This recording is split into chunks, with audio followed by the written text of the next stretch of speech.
Assalamualaikum warahmatullahi wabarakatuh. Perkenalkan, nama saya Vena Indriani dengan NIM 2020-12063, kelas akuntansi 1B. Di sini saya akan mempresentasikan fungsi staffing.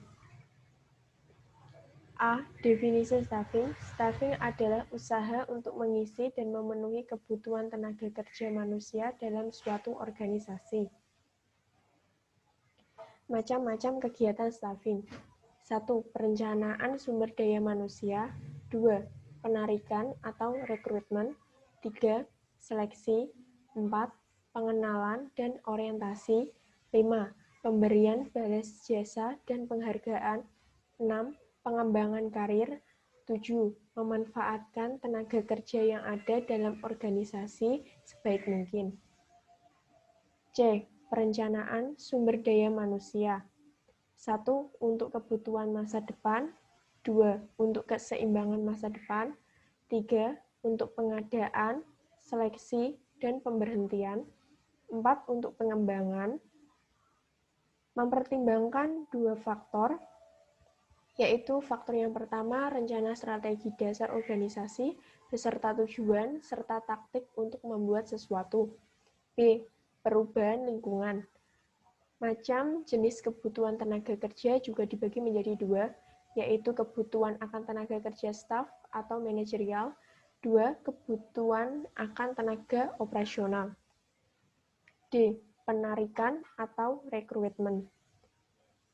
Penarikan atau rekrutmen adalah pengembangan suatu pernyataan tertulis mengenai isi dan lokasi pada bagian organisasi dari setiap pekerjaan. Bagi tenaga operatif, pernyataan ini dinamakan deskripsi jabatan atau job description. Bagi manajerial, dinamakan deskripsi posisi atau position description. E.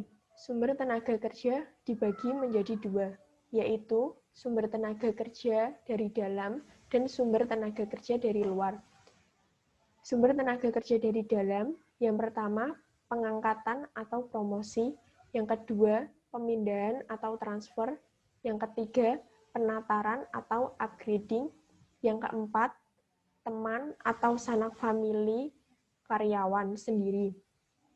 Sumber tenaga kerja luar, yang pertama, pasang iklan, yang kedua, menghubungi lembaga pendidikan, yang ketiga, mengambil dari perusahaan atau organisasi lain, yang keempat, menghubungi kantor tenaga kerja tetangga. F. Seleksi. A. Metode gawang berantai. Metode ini adalah metode seleksi di mana calon pegawai diseleksi secara bertahap. B. Metode kompensatori.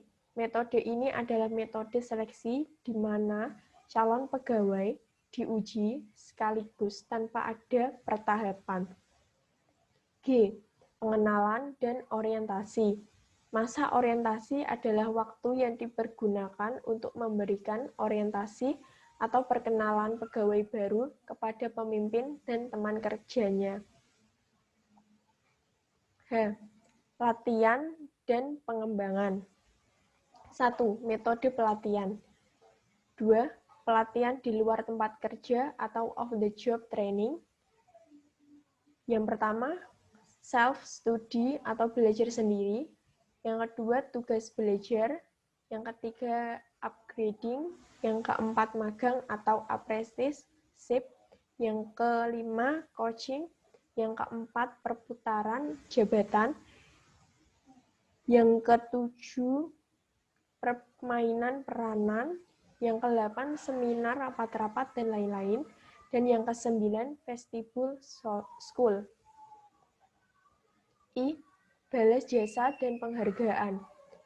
Pemberian penghargaan langsung maupun tidak langsung, finansial, non-finansial yang adil dan layak kepada karyawan atas sumbangan mereka dalam mencapai tujuan organisasi.